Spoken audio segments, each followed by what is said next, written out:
very much face the papers. With the glasses on. They're not even mine, but yes. Okay. They match the top. Okay. Please know that I'm nervous and full of emotions.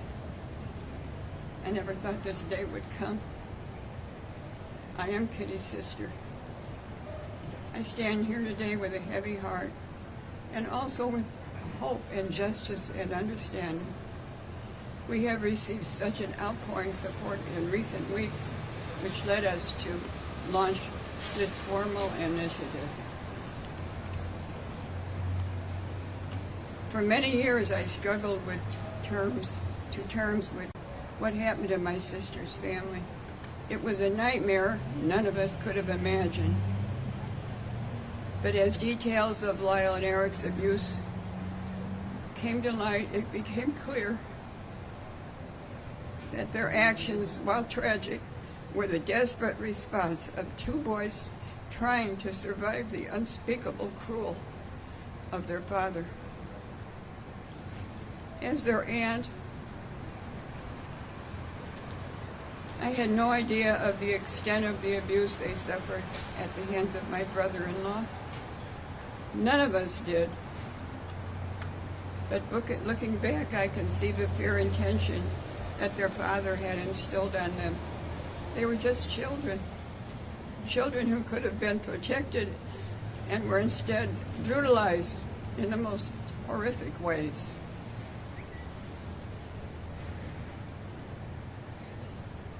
The truth is, Lyle and Erik were failed by the very people who should have protected them, by their parents, by the system, by society at large. When they stood trial, the whole world was ready to believe that the boys could be raped. Was not ready, not ready. The whole world was not ready to believe boys could be raped, or that young men could be victims of sexual violence. Today we know better. We know that abuse has long-lasting effects, and victims of trauma sometimes act in ways that are very difficult to understand.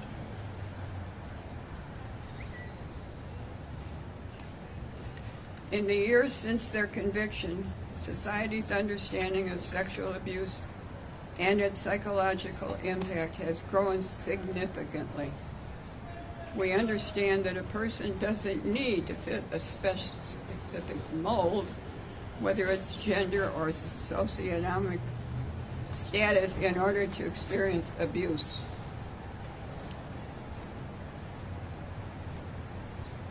In their case, if it were tried today, the evidence of their father's abuse would not only be admitted in court, it would provide essential context for why they acted as they did. No jury today would issue such a harsh sentence without taking their trauma into account.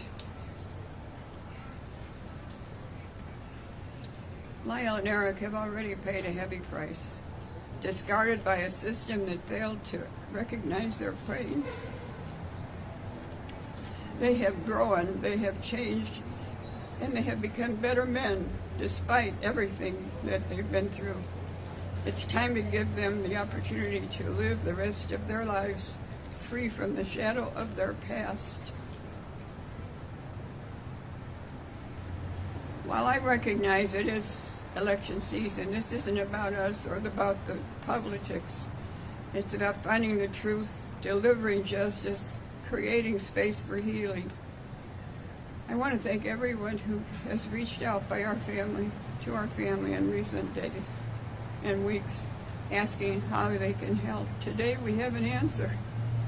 Please sign our petition at www.justiceforerikandlyle.org and urge the district attorney's office, no matter who holds the DA position, to consider all the evidence, both old and new, and to bring together justice for the family.